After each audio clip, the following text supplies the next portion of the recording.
주신 말씀은 이사야 49장 1절로 13절입니다. 이사야 49장 1절로 13절 교독해서 읽도록 하겠습니다. 섬들아 내게 들으라, 먼 곳 백성들아 귀를 기울이라. 여호와께서 태에서부터 나를 부르셨고 내 어머니의 복중에서부터 내 이름을 기억하셨으며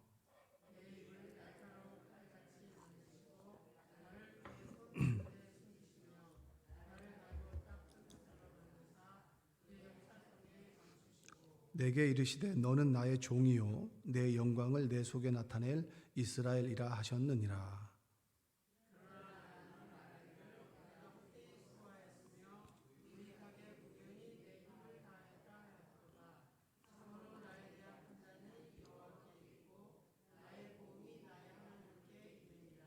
이제 여호와께서 말씀하시나니 그는 태에서부터 나를 그의 종으로 지으신 이시요 야곱을 그에게로 돌아오게 하시는 이시니 이스라엘이 그에게로 모이는도다.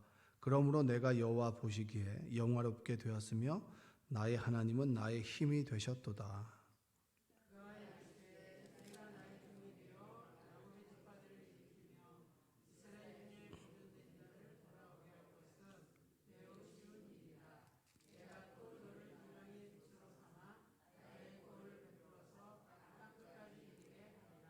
이스라엘의 구속자, 이스라엘의 거룩한 이이신 여호와께서 사람에게 멸시를 당하는 자, 백성에게 미움을 받는 자, 관원들에게 종이 된 자에게 이같이 이르시되 왕들이 보고 일어서며 고관들이 경배하리니 이는 이스라엘의 거룩한 이 신실하신 여호와 그가 너를 택하였음이니라.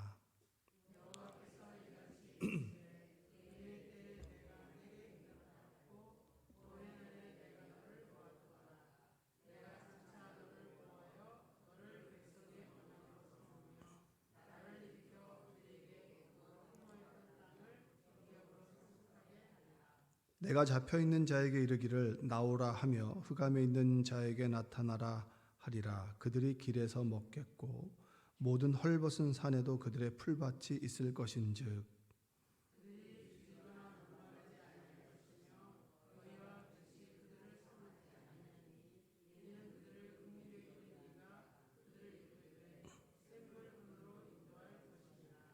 내가 나의 모든 산을 길로 삼고 나의 대로를 도두리니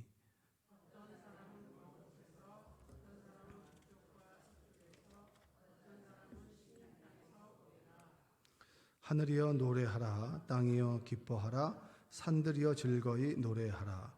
여호와께서 그의 백성을 위로하셨은즉 그의 고난 당한 자를 긍휼히 여기실 것임이라. 아멘. 오늘도 하나님의 은혜가 여러분의 삶 가운데 함께하기를 주님의 이름으로 축복합니다. 그 이사야는 메시아 오실 예수님에 대한 그런 예언들을 기록한 그런 구절들이 몇 개 있습니다.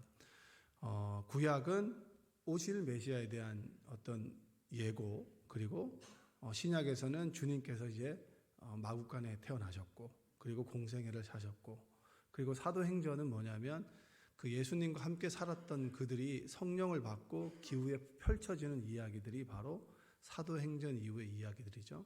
그러니까 증인된 삶을 살아갔던 제자들의 이야기, 그들이 이제 또 성령이 그들 가운데 어떻게 하셨는가 이렇게 나눠볼 수 있는데, 그러니까 구약이라고 하는 책은 예수님에 비춰봐야 예수님의 어떤 중심을 두고 그 구약을 해석해야 구약이 제대로 해석이 되겠죠. 아니면 예수님을 빼고 해석하면 그냥 그들은 이스라엘의 역사일 뿐입니다. 그러나 이스라엘 속에 나타났던 그 하나님께서 우리 인생 가운데도 또 우리 나라의 가운데도 역사하실 것이다 라고 하는 샘플로 해석하시는 게 가장 좋겠죠. 그래서 오실 메시아에 대한 내용이 바로 예수님에 대한 내용이 바로 오늘 읽었던 그 49장에 대한 내용입니다. 우리가 1절을 한번 읽어볼까요? 1절 다시. 섬들아 내게 들으라, 먼 곳 백성들아 귀를 기울이라. 여호와께서 태에서부터 나를 부르셨고 내 어머니의 복중에서부터 내 이름을 기억하셨으며. 그래서 섬들이라고 하는 것은 각 나라를 얘기합니다. 그러니까 바다가 있잖아요. 바다에 보면 섬들이 있죠. 그러니까 섬들이 있는데, 그러니까 이 세상을 넓은 바다로 보고 그 섬들을 나라로 보는 거예요. 그래서 각 섬들아 내게 들으라, 이렇게 얘기를 하는 겁니다. 그러니까 너희들이 하나님의 말씀을 들어라, 이런 얘기를 하는 거예요. 각 나라들아 들어라, 이렇게 1절에서 얘기를 하죠. 그러니까 여기서 보면 여기 섬들아 내게 들으라, 여러 나라들아 메시아의 말씀을 들으라. 그 메시아는 바로 예수 그리스도가 되는 겁니다. 예수님의 말씀을 들으라. 이사야가 예수님께서 하실 말씀을 이제 예고하고 대언하는 것이죠. 그래서 메시아는 어떤 사람이냐? 그럼 예수님은 어떤 사람이냐? 우리는 뭐 신약을 읽어서 알겠지만 그 당시에 포로된 이들에게는 누가 필요할까요? 우리를 구원해 줄 하나님 눈에 보이지 않으니까 보이는 형상으로서의 구원자 메시아가 필요한 거 아니겠습니까? 누가 나를 좀 구해줬으면. 그러니까 이스라엘 민족에게는 늘 메시아 사상이라고 하는 게 있었습니다. 그러니까 우리는 뭐 어떻게 표현할지 모르겠지만, 그래, 하나님께서 우리를 택하셨으면 하나님께서 분명히 오셔서 우리를 구원해 주실 거야라고 하는 메시아 사상이 늘 있었단 말이에요. 그래서 그러면 그들에게 있어서 49장에서 얘기하는 메시아는 어떤 사람이냐라는 질문을 할 수가 있겠죠. 그럼 2절 한번 읽어보세요. 2절. 내 입을 날카로운 칼같이 만드시고 나를 그의 손 그늘에 숨기시며 나를 갈고 닦은 화살로 만드사 그의 화살통에 감추시고. 그러니까 하나님께서 태에서부터 나를 부르셨고, 그리고 내 어머니의 복중에서부터 내 이름을 기억하셨다. 그 사람이 누구냐? 바로 예수 그리스도다. 그러면 예수님께서 태에서부터 복중에서 기억하시고 부르신 하나님께서 여러분들 어떻게 하실까요? 여러분들은 우연히 태어나신 겁니까? 아니면 하나님의 택하신 가운데, 부르신 가운데 부름받은 사람들입니까?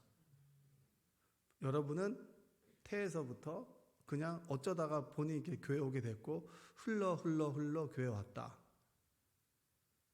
그거 아니잖아요. 그렇죠? 세상은 우연을 이야기하지만 우리는 우연을 얘기합니까? 하나님의 섭리를 이야기합니까? 섭리를 이야기하잖아요. 그러니까 사람들, 저 사람 참 운이 좋네. 운빨이야, 운빨. 뭐 이렇게 얘기하잖아요. 근데 우리는 어떻게 얘기하죠? 하나님의 인도하심이고 하나님의 섭리라고 얘기를 하죠. 그렇게 얘기하지 않는 분도 좀 있을 것 같은데, 여기 참 운이 좋아요. 참 저 사람 운이 없어. 치질이도 복이 없어. 이렇게 얘기하는 사람이 있는데, 하나님의 섭리 가운데 있으면 우리는 늘 하나님의 인도하심을 받기 때문에 지금 잘 되고 지금 안 되고 이 모든 것도 하나님의 뜻과 계획 가운데 있다. 이것이 우리가 믿는 섭리죠. 그러니까 하나님께서 메시아를, 여호와께서 태에서부터 나를 부르셨고, 나라고 하는 건 예수 그리스도죠. 나를 부르셨다. 그리고 내 어머니의 복중에서부터 내 이름을 기억하셨다. 그러면 메시아를 기억하신 하나님이라면 여러분들을 복중에서 태에서부터 부르신 분도 누구시다? 하나님이시다. 여러분 스스로에 대해서 조금 높게 평가하는 여러분들 되시기 바랍니다. 나는 아무것도 아니야. 아무것도 아니죠. 아무것도 아닌 건 맞는데 맨날 아무것도 없이 살 수는 없잖아요. 아무것도 아닌 나를 주님께서 우리를 자녀로 불러주셨으면 부르신 사람에 의해서 꽤 괜찮은 사람이 되는 거잖아요. 여러분, 제가 여기 있지만 만약에 이 새벽 기도를 마치고 국가 조찬 기도에 가서 제가 말씀을 전하는 사람이라고 생각해 봅시다. 그럼 여러분 저를 어떻게 볼 것 같아요? 윤석열 대통령보다 조금 밑으로 보지 않겠어요? 지금은 그냥 아주 아래인데. 그러니까 부르신 사람에 의해서 우리는 조명이 되고 부르신 사람에 의해서 우리는 같이 지워진다는 거예요. 그럼 여러분들을 누가 불렀습니까? 하나님께서 불렀으니까 여러분들은 그래도 꽤 괜찮은 사람인 거죠. 아멘이십니까? 네. 그 하나님께서 어떤 사람이냐라고 하면 내 입을 날카로운 칼같이 만드시고 나를 그의 손 그늘에 숨기시며 나를 갈고 닦은 화살로 만드사 그의 화살통에 감추셨다. 그러니까 메시아는 감추어져 있는 분, 숨겨진 분이에요. 여러분 딱 눈을 딱 들어보면 누가 보입니까? 하나님이 보이세요? 하나님이 보이면 병원 가셔야지. 어떻게 하나님을 눈으로 볼 수 있어요?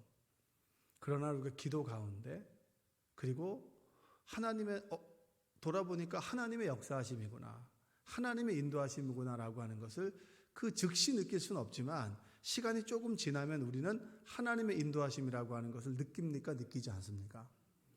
여기 새벽기도에 왔다라고 해요. 정말 피곤하고 힘든데 내가 이 새벽기도를 딱 왔어. 근데 말씀을 딱 들으니까 하나님께서 나를 이 말씀을 듣게 하려고 나를 부르셨구나 라고 하는 고백이 여러분에게 있어요, 없어요? 있잖아요. 정말 내가 이 예배 가기 싫은데, 수요 예배 정말 피곤한데 집에 가서 쉬고 싶은데 그래도 내가 집사니까 권사니까 내가 장로님이니까 가야 되겠다라고 왔는데 그 말씀이 나에게 주시는 말씀이야. 그럼 뭐죠? 하나님께서 우리를 인도하신 거잖아요. 그리고 그 발걸음 속에 숨겨진 하나님의 말씀을 우리가 어떻게 하죠? 듣잖아요. 그러니까 메시아는 어떤 분이시냐? 숨겨진 분이라는 거예요. 그 숨겨진 그 분을 찾고 숨겨진 그 말씀을 듣기 위해서 우리가 뭐 하죠? 기도하는 거잖아요.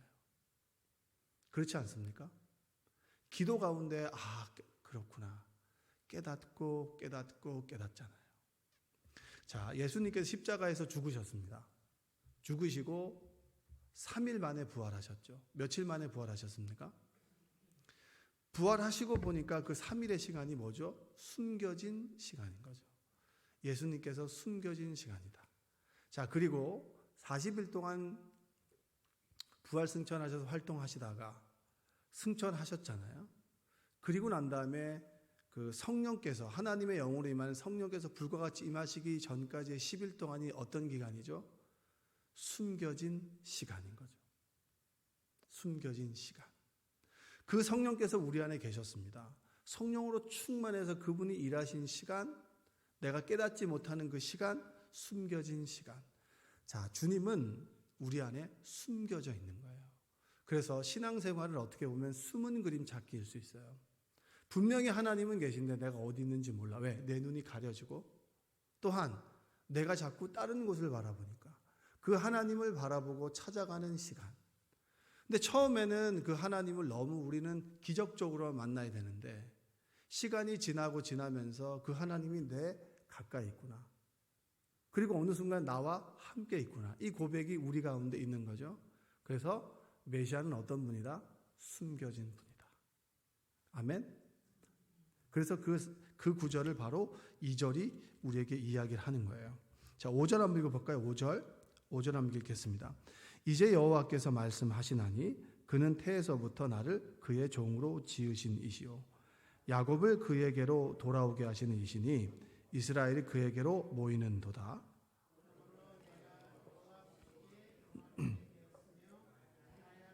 나의 힘이 되셨도다. 예수님께서 영화롭게 되셨다고 하셨습니다. 존귀한 사람이에요. 우리가 아는 메시아는, 그들에게 있어서 메시아는 어떤 존귀한 분이라는 거예요. 자, 예수님께서 존귀한 삶을 사셨습니까? 아니면 그분의 삶은 좀 고된 삶을 사셨습니까? 근데 우리는 예수님을 닮아간다고 하지만 늘 고된 삶을 살아갔을 때 왜 나에게 이렇게 고됩니까? 라고 얘기하지, 예수님이 고되다라고 생각하는 사람은 별로 없어요. 내가 좀 무시당하고 좀 어려움을 당한다라고 합시다. 그럼 왜 나에게는 어려움을 주십니까? 라고 얘기하지, 예수님이 어려움을 당했다는 건 생각하지 않아요. 그러면서 우리는 예수님을 닮아간다고 얘기한단 말이에요. 예수님의 삶이 고됐어요. 예수님이 모멸과 멸시를 당했단 말이에요. 근데 그 끝은 뭐죠? 영화롭다는 거예요. 존귀하다는 거죠. 예수님의 삶이 존귀하셨고 그분의 삶의 모토가 뭐냐면 나의 하나님은 나의 힘이 되셨도다. 이 고백이 여러분들에게 있기를 원합니다. 한번 따라서 해볼까요? 나의 하나님은 나의 힘이 되셨습니다. 다시 한번 해보세요. 시작. 나의 하나님은 나의 힘이 되셨습니다. 여러분이 이 고백들이 좀 있기를 원합니다. 나의 힘이 어디에 있는가? 요즘에 보면은 캐시가 치유가 된다 그러잖아요. 그러니까 한 달 동안 열심히 산 직장인들은 월급이 딱 들어오면 뭐가 되죠? 금융치료라고 하잖아요. 금융치료. 금융치료가 뭔지 아시죠? 통장에 돈이 들어오는 게 치료잖아요. 돈이 없다가 돈이 들어오면 얼마나 좋아요. 근데 쑥 빠져나가죠, 그냥. 그렇죠? 금융치료가 있는데 금융치료도 참 좋은 것 같아요. 돈은 참 편리하니까 여러분이 돈이 좀 많았으면 좋겠습니다. 아멘? 별로 안 좋으세요? 여러분 뭐 돈이 별로 필요 없나 봐요? 다시 한번 해볼게요. 돈이 좀 많았으면 좋겠습니다. 근데 그 돈이 영원합니까? 일시적입니까? 돈은 편리한 거죠. 편리한 겁니다. 영원하진 않잖아요. 근데 하나님께서 나의 힘이 되시고 배경이 되신다라고 하는 건 뭐죠? 없어질 것에 의미와 가치를 두는 것이 아니라 나의 인생, 나의 태에서 부르고 복중에서 부르신 그 하나님, 지금도 나의 인생을 이끌어가시고 각 나라들을 이끌어가시며 나라들 뿐만 이끌어가실 하나님께서 나의 인생의 사소한 기도 제목까지 들어주는 그 하나님이 나의 배경이 되시고 힘이 되신다.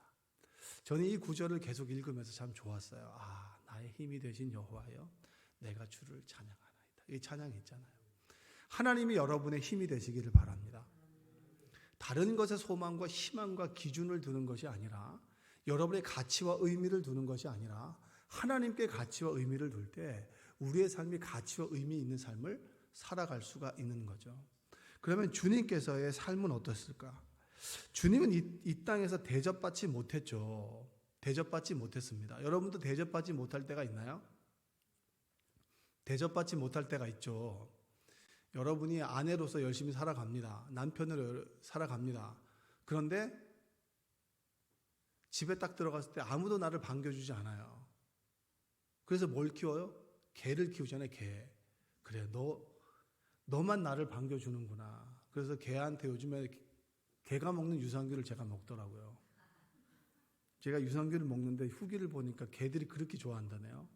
그래서 내가 유산균을 딱 먹으면서 내가 이게 업그레이드가 된 건지 내가 다운그레이드가 된 건지, 지나가는 개, 너랑 내가 같은 유산균을 먹는다. 또 그 개가 그 유산균을 먹고 변이 좋다는 거예요. 그 유산균을 내가 먹었는데 나도 변이 좋아. 그러면 도끼, 개끼이 되는 거죠. 이걸 어떻게 생각해야 되는 건지. 우리가 대접받지 못하죠. 대접받지 못할 때가 있습니다. 그런데 예수님도 대접받지 못하셨어요. 바리새인들에게 대접받지 못했고 사두개인들에게 대접받지 못했어요. 사두개인들은 부활을 믿지 않았습니다. 근데 주님은 부활을 선포하셨죠. 그러니까 사두개인들의 입장에서는 예수님이 우스운 겁니다. 헤롯 왕원 입장에서도 예수님을 별로 대접해주지 않았죠. 십자가에 돌아가실 때 제자들도 예수님을 대접했습니까? 대접하지 않았습니까? 대접하지 않았죠. 여러분, 살아가다가 우리가 대접받지 못할 때가 있잖아요. 야, 내가 정말 아내로서 이렇게 열심히 하는데 애들도 무시하고 남편도 무시하네. 그때 예수님을 떠올리는 여러분들 되시기 바랍니다.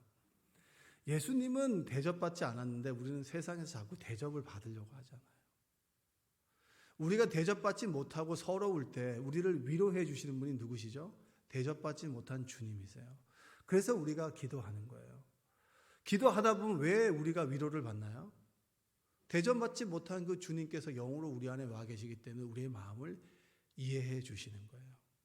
주님의 삶은 대접받지 못하셨다. 이 바로 7절에서 얘기해 주고 있고, 그리고 미움받으셨죠. 예수님께서는 미움받으셨죠. 여러분, 미움받을 때 있어요, 없어요? 이유 없이 미움받을 때가 있죠. 여러분, 목사는요, 이유 없이 미움받을 때가 있어요.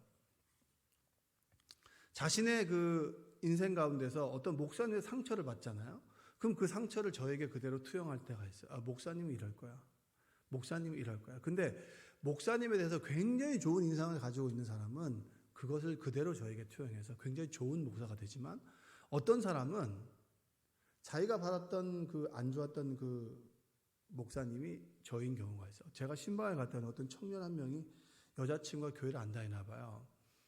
수리남이라고 아세요? 수리남? 그 넷플릭스에 있는 영화가 있어요.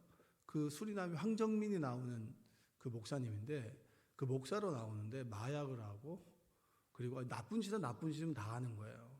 그 수리남에서 그 황정민 목사님이 그 아주 나쁜 짓을 다 하는데, 그 청년이 와가지고 나한테, 제 여자친구한테 목사님 만난다고 했더니, 그 목사님 수리남 아니야? 내가 굉장히 많은 생각을 하게 됐어요. 그래, 너는 믿지 않느니 네 여자친구는 그렇다 치자. 그럼 얘기하는 너는 뭐냐? 내가 이렇게 이걸 웃어야 될지 이걸 해야 될지 모르겠는데 그걸 저한테 얘기하더라고요. 세상 사람들은 뭐죠? 수리남에 있는 목사가 저랑 똑같은 목사가 되는 거예요. 마약을 하고 총기로 사람을 쏴 죽이고 하여튼 나쁜 짓은 다 하는 수리남을 저로 생각하는 거죠. 그러니까 세상 사람들이 언론에서 말하는 기독교인 목회자에 대한 부분들을 그대로 투영하는 겁니다. 뭐죠? 우리도 어떻게 되는 거죠? 미움받을 수 있는 거예요. 그리고 그걸 감당할 수 있는 거죠. 아, 세상 사람들이 그렇게 보는구나. 그래, 그렇다면 그들의 시선에 부끄럽지 않도록 잘 살아가자. 또한 그들은 그렇게 보더라도 나는 주님 주신 말씀대로 그 길을 걸어가자. 왜? 주님께서 미움 받으셨기 때문에. 여러분, 예수님께서 늘 가마타고 승승장구하는 삶을 살지 않으셨어요. 예수님의 끝은 십자가의 죽음이었습니다. 그러나 부활, 승천, 다시 오심, 약속을 믿고 살아가는 것이 우리입니다. 때로 여러분들이 미움받을 수 있을까요? 없을까요? 있죠. 하나님 일 하다 보면 미움받을 수 있을까요? 없을까요? 하나님 일 하다 보면 사람들이 박수를 쳐주나요? 미워하나요? 미워할 수도 있고 박수 쳐주는 사람도 있죠. 왜 미워하는 사람만 있어요? 미워하는 사람은 사실 따지고 보면 소수예요. 이 목소리가 커서 그렇지. 칭찬하는 사람이 말을 안 해서 그렇지 칭찬하는 사람이 더 많습니다. 칭찬하는 사람과 미움받은 사람이 같이 있어요. 근데 우리는 자꾸 미움받을 경우에 내가 왜 이 일을 해서 미움받지? 차라리 안 하고 말지. 예수님께서는 하셨잖아요.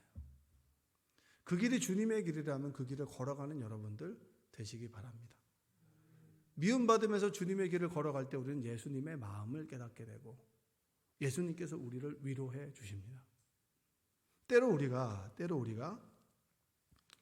종처럼 여김을 받을 수도 있잖아요. 왜냐? 예수님께서 종처럼 여기심을 받으셨기 때문에.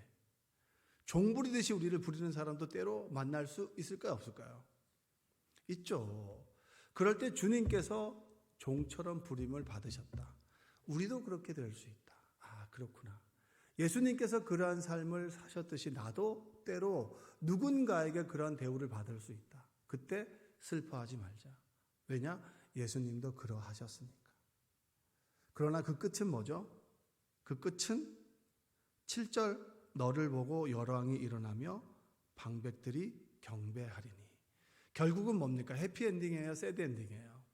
해피엔딩이잖아요. 예수님께 십자가에서 죽으시고 부활하셨다. 때로 우리가 모욕당할 수 있고 무시당할 수 있습니다. 그러나 우리의 끝은 뭐죠? 존경받고 위로받고 소망을 가지고 살아가는 삶이 그리스도인이었고 예수님을 통해서 우리에게 보여준 삶의 모습이에요. 여러분들이 그러한 삶을 살아가시기를 주님의 이름으로 축복합니다. 때로 조금 마음이 상하고 또 누군가에게 한 소리 들어서 마음이 속상한 분도 여기 계실 거예요. 주님께서 그렇게 살아오셨습니다. 그렇게 얘기하면 그러거나 말거나 그렇게 하면 돼요.